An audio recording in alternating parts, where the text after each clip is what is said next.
Hello বন্ধুরা, বিন্দুস কিচেনে আপনাদের সবাইকে স্বাগত। এই শীতের সময়ে মটরশুঁটির কচুরি যে কেউ পছন্দ করে না এমনটা তো হয় না। আর সবার বাড়িতেই এই মটরশুঁটির কচুরি শীতের সময় তো হবেই। এই শীতের সময় আমিও কয়েকবার মটরশুঁটির কচুরি বানিয়ে ফেলেছি, কিন্তু আজকে যে আমি মটরশুঁটির কচুরিটা বানাচ্ছি সেটা আপনাদের সাথে আমি শেয়ার করছি। আমি যেভাবে মটরশুঁটির কচুরি বানিয়েছি সেই রকমটা আপনাদের সাথে আমি শেয়ার করছি। তাহলে চলুন রেসিপিটা আমি কীরকমভাবে বানালাম সেটা আপনাদেরকে দেখিয়ে দিচ্ছি। মটরশুঁটির কচুরি বানাবার জন্য 1/2 কিলো মটরশুঁটি আমি ছাড়িয়ে নিয়েছি। এবার একটা মিক্সির বাটিতে নিয়ে নিচ্ছি, এটাকে এখন আমি পিষে নেব। তার আগে এর মধ্যে 2টো কাঁচা লঙ্কা দিয়ে দিলাম। দিয়ে দিচ্ছি আমি 1 চামচ মৌরি, যেটাকে অনেকে সঁফ বলে। তো মৌরিটা অবশ্যই দেবেন কিন্তু। এইবারে অল্প জল দিয়ে এটাকে মিহি করে পিষে নিলাম। একদম মিহি করে পিষে নিতে হবে, নাহলে কিন্তু কচুরিগুলো ফেটে যাওয়ার ভয় থাকবে। তো দেখুন খুব ভালো করে এটা পিষে নিয়েছি। এবারে এটাকে আমি একটা বলে এখন নামিয়ে নেব। এইদিকে আমি কড়াইয়ে দিয়ে দিয়েছি বড় চামচের 2 চামচ তেল। এর মধ্যে দিয়ে দিচ্ছি আমি ফোড়নে 1/2 চামচ কালো জিরা আর 1/2 চামচ হিং। ফোড়নটাকে ভালো করে ভেজে নেওয়ার পর এর মধ্যে দিয়ে দিলাম 1 চামচ আদা। আদাটা কিন্তু আমি গ্রেট করে নিয়েছি। এই আদাটাকে আগে একটু আমি ভেজে নিচ্ছি, যাতে আদার কাঁচা গন্ধটা না থাকে। আদাটা খুব ভালো করে ভেজে নিলাম। এরপর এর মধ্যে আমি দিয়ে দিচ্ছি মটরশুঁটি বাটা। মটরশুঁটি বাটাটা দিয়ে খুব ভালো করে কিছুক্ষণ এটাকে কষিয়ে নেব। তো খুব ভালো করে ফোড়নের সাথে এটাকে এখন আমি কিছুক্ষণ ধরে একটু কষিয়ে নিচ্ছি। খুব ভালো করে কিছুক্ষণ ধরে কষিয়ে নেব, কেন খুব সুন্দর একটা মটরশুঁটির পুর তৈরি করতে হবে। এখন আমি এর মধ্যে দিয়ে দিলাম পরিমাণ মতো হলুদ। হলুদটা এর সাথে কষিয়ে নেব, তাতে হলুদের গন্ধটাও চলে যাবে। হলুদ দেওয়ার পর বেশ খানিকক্ষণ এটাকে আমি কষিয়ে নিলাম। এখন আমি দিয়ে দেব এর মধ্যে স্বাদ মতো নুন। নুনটা প্রথমে দিইনি, আমি এখন নুনটা দিয়ে দিলাম। স্বাদ মতো নুন দিলাম, দিয়ে দিলাম স্বাদ মতো চিনি। চিনিটা একটু দিতেই হবে। আর সাথেই দিয়ে দিলাম 1/2 চামচ শাহি গরম মশলা। এই সমস্তগুলো দিয়ে বেশ কিছুক্ষণ এটাকে কষাবো, যতক্ষণ না একটা শুকনো মটরশুঁটির পুর তৈরি হচ্ছে। এটা কষাতে কষাতেই শুকিয়ে আসবে। খুব ভালো করে খানিকক্ষণ ধরে কষিয়ে নিলাম। দেখুন অনেকটাই শুকিয়ে এসছে। এরপর এর মধ্যে দিয়ে দিচ্ছি আমি 1 চামচ ছাতু। ছাতুর জায়গায় আপনারা কিন্তু বেসন ভেজেও দিতে পারেন, কিন্তু এটা দিতে হবে। তাহলে কিন্তু একদম যেটুকু জল থাকবে সেটা একদম টেনে নেবে, আর একদম শুকনো একটা পুর তৈরি হবে। পুরটা কিন্তু আমার রেডি হয়ে গেছে। দেখুন একদম শুকিয়ে এসছে। আর ঠান্ডা হলে কিন্তু আরও শুকিয়ে যাবে, তাহলে কিন্তু পুরটা কচুরির মধ্যে ভরতে সুবিধা হবে। এবারে আমি একটা প্লেটে তুলে নিচ্ছি। এটা তুলে নিয়ে এখন আমি এটা ঠান্ডা হওয়ার জন্য কিছুক্ষণ রেখে দেব। পুরটা এখন ঠান্ডা হচ্ছে।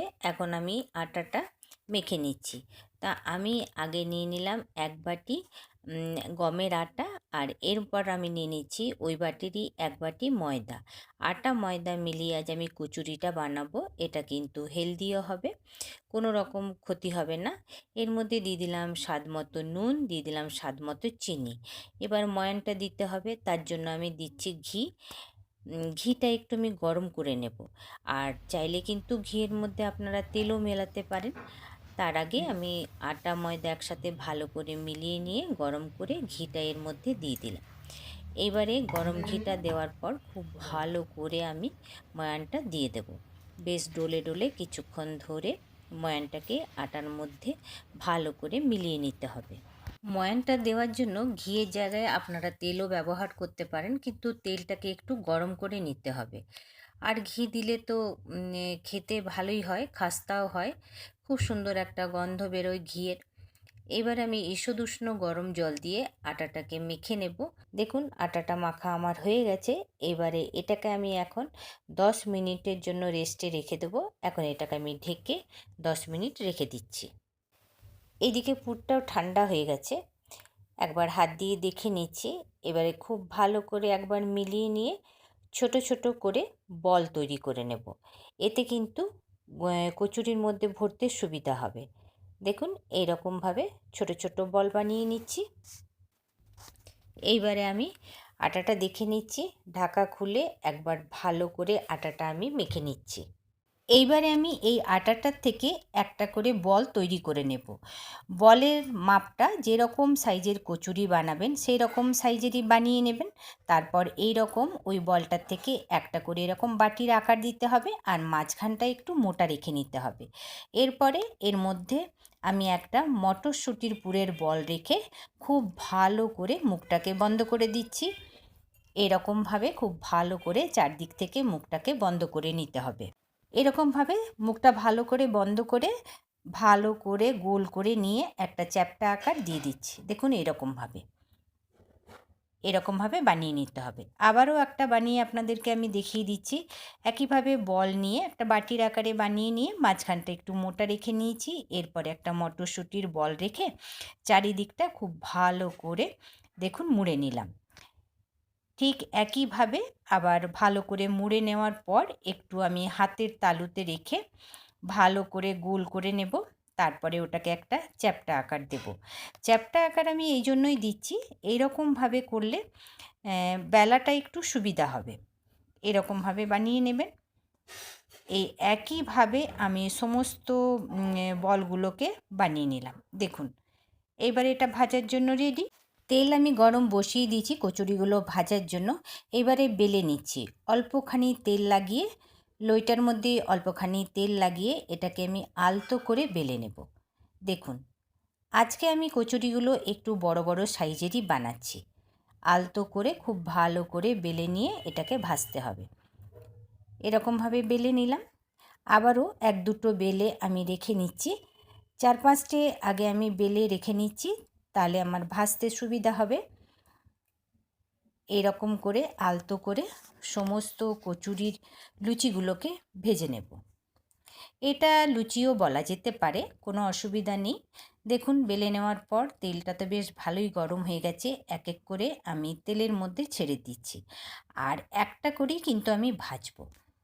দেখুন তেলের মধ্যে দেওয়ার পর একটুখানি তেল ওপর থেকে দিয়ে দিলাম, তার জন্য ফুলবে ভালো। এটা একটু মিডিয়াম আঁচে এটাকে ভাজতে হবে, আর খুব হড়বড় করলে হবে না। এরকমভাবে অল্প করে তেল ওপর থেকেও ছড়িয়ে দেওয়া যেতে পারে, তাহলে কিন্তু ফুলবে ভালো। দেখুন আর একটু দেখুন কালারটা খুব সুন্দর এসেছে। এটা আমি চিনি দেওয়ার জন্য হয়েছে। একটুখানি আটার মধ্যে চিনি কিন্তু অবশ্যই দেবেন। কচুরিটা খেতেও যত ভালো হবে আর কালারটাও কিন্তু খুবই সুন্দর হবে। খুব ভালো করে ভাজা হয়ে গেছে। এবার এটাকে আমি তেল ঝরিয়ে তুলে নিচ্ছি। কচুরিটা খুব ভালো ফুলেছে। এইরকম প্রত্যেকটা কচুরি কিন্তু ফুলবে। কচুরিটা তুলে নিলাম। এবার আরেকটা আমি তেলের মধ্যে দিয়ে দিচ্ছি। এটাও দেখুন, এটাও কিন্তু ফুলবে। ওই একইভাবে আমি কচুরিটা দেওয়ার পর ওই গরম তেলই ওপর থেকে একটু খুন্তিতে করে দিয়ে দিচ্ছি। এটা আপনি চামচ দিয়েও করতে পারেন। এরপর দেখুন একটুখানি চেপে চেপে ভেজে এটাকে আমি আস্তে করে উল্টে দেব।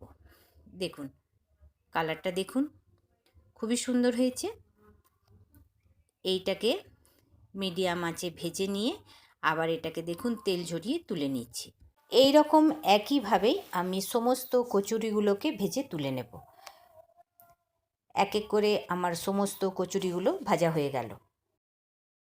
তাহলে বন্ধুরা আমার এই কচুরি আপনাদের কেমন লাগলো? আমার এই রেসিপিটা যদি আপনাদের ভালো লাগে তাহলে বিন্দুস কিচেনকে লাইক সাবস্ক্রাইব অবশ্যই করবেন। অনেক অনেক করে কমেন্ট করবেন, অনেক অনেক করে শেয়ার করবেন। এই কচুরি নতুন কিছু নয়, এটা তো সকলেই বানিয়ে থাকেন, সকলের এটা পছন্দের একটা রেসিপি। কিন্তু তবুও আজকে আমি আপনাদের সাথে আমার স্টাইলটা শেয়ার করলাম। আজকে এই মটরশুঁটির কচুরি আমি ডিনারে বানিয়েছি। তার সাথে দেখুন এই রকম একটা আলু আর ছোলা দিয়ে তরকারি বানিয়েছি। একদম দোকানের মতো খেতে হয়েছে। তাহলে বন্ধুরা এই রকম মুখরোচক রেসিপি নিয়ে আবার আপনাদের কাছে ফিরে আসব। ভালো থাকবেন, সুস্থ থাকবেন, আবার দেখা হবে।